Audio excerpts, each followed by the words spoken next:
Magandang umaga. Good morning, everyone. Yes. Sir, kunin lang po namin yung reactions niyo regarding reactions niyo, sir, regarding sa allegation po ni former President Duterte regarding sa blank items. He's lying.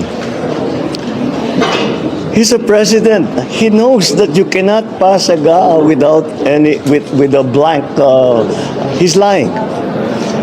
He's lying because he knows perfectly well that that doesn't ever happen.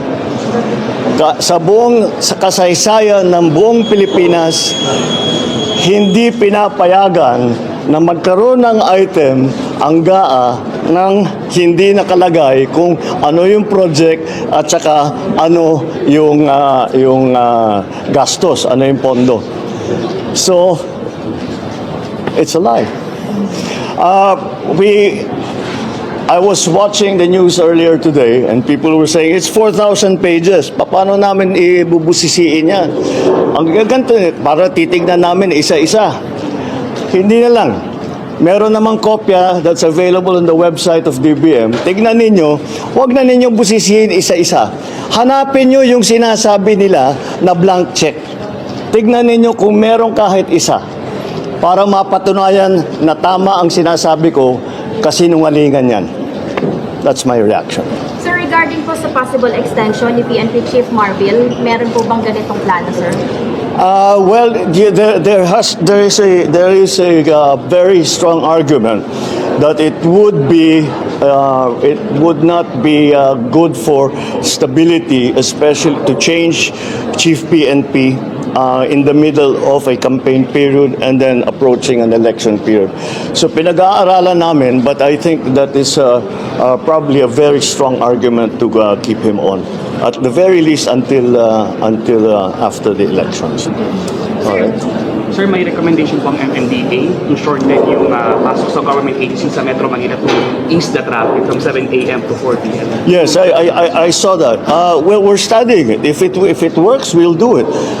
But we have to. It's not enough to talk to the traffic enforcers and the administrators of traffic that have made the suggestion. We also have to ask the commuting public kung practical para sa kanila.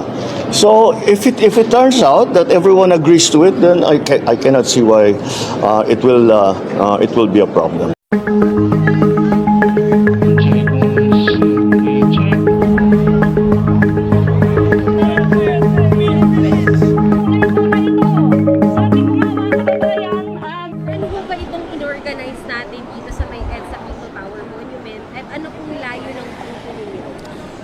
Ito ay pagtitipon ng mga Pilipino regardless ng political color sa pamumuno ng Bunyog, na lahat ng mga Pilipino na naniniwala na dapat nang matanggal sa pwesto ang ating Vice President Sara Duterte, kaya sinusuportahan ng lahat ng dadalo dito yung impeachment ni Sara Duterte. What's the reason why gusto po ng mga tao dito na ma-impeach Vice President? Lantad naman kitang-kita naman yung mga ginawa ni Sara Duterte. Hindi lang siya basta karaniwang offense. Garapalan po yung mga ginawa niya sa confidential fund. Masasabi natin, paglulustay, pagwawalda sa pera ng bayan, sa gitna ng maraming Pilipino naghihirap. Imagine, 125 million winaldas lamang sa loob ng 11 days, di ba? Ay hindi makatarungan para sa mga Pilipino. Bukod po sa kanyang mga statement na talagang masabi namin criminal statement, yung kanyang estado ng pag-iisip ay hindi fit para siya ay pagka manatili pa sa kanyang pwesto, yung pagbabanta niya ng pagpatay mismo sa Pangulo, sa First Lady, sa Speaker of the House. Maraming statement si Sara Duterte na talagang hindi katanggap-tanggap. After po ng inyong peaceful rally, ano pong resulta ang gusto niyo mangyari? Mapansin po ba? Sana magkaroon po ng mabilisang aksyon ng gobyerno? Sundin natin ang proseso. Ito ay mapayapang paghahayag ng mamamayan sa loobin Hindi naman ito tungkol sa politiko na suportado natin ng kahit sino, kundi ano yung nararamdaman ng tao, idaan natin sa proseso ang lahat. Kung tingin ng pangalawang Pangulo ay wala siyang kasalanan, harapin niya ang impeachment complaint, isampa natin ang impeachment complaint sa Senado at hayaan nating umusod ang impeachment trial at hayaan nating taong bayan ang humusga. No, at hopefully, yung nasunod na Senate dapat marami ang impeachment ng Presidente. Tuloy tayo, tama ba? So, magandang hapon sa ating lahat. Salamat po sa pag-iimbita sa Makabayan dito sa pagtitipon na pinangungunahan ng Bunyog Party List, at syempre nakita rin natin dito yung Magdalo, no?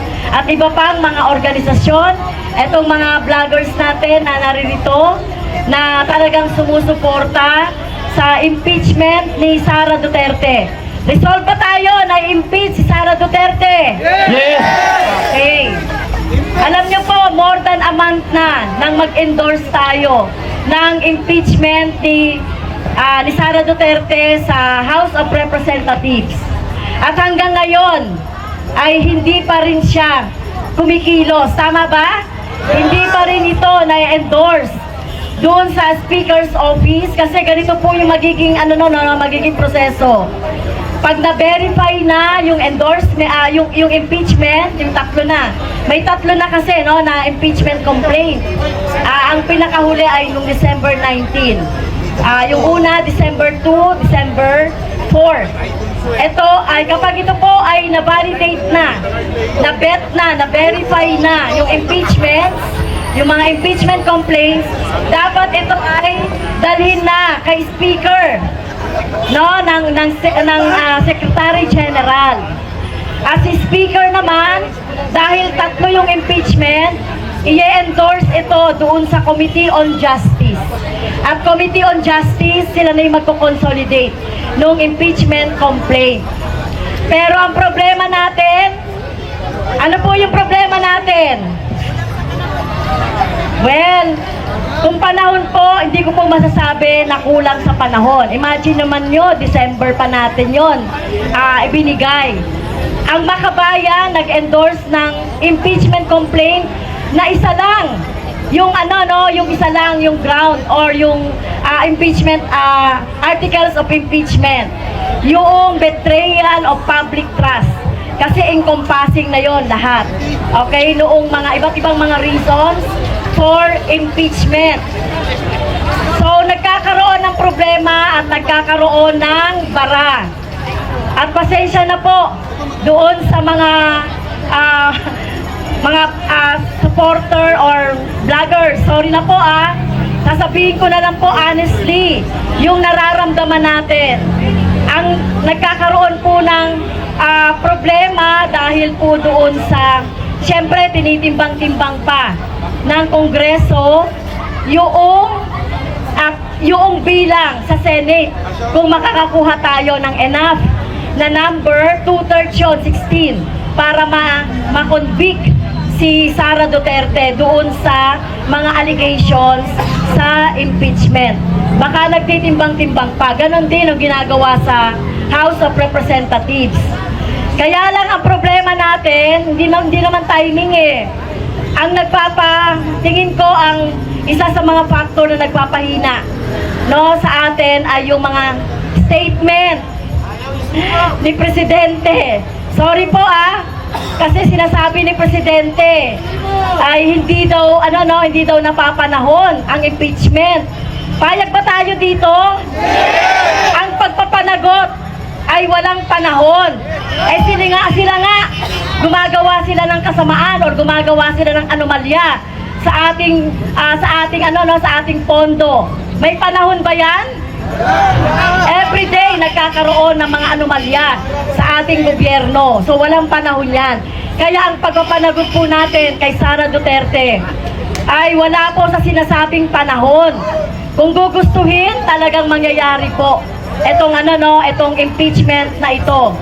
At sana na lang po sana po ay Ang hamon ko po sa ating mga mamamayan, pumunta po tayo sa lahat ng ating mga binotong mga kongresista.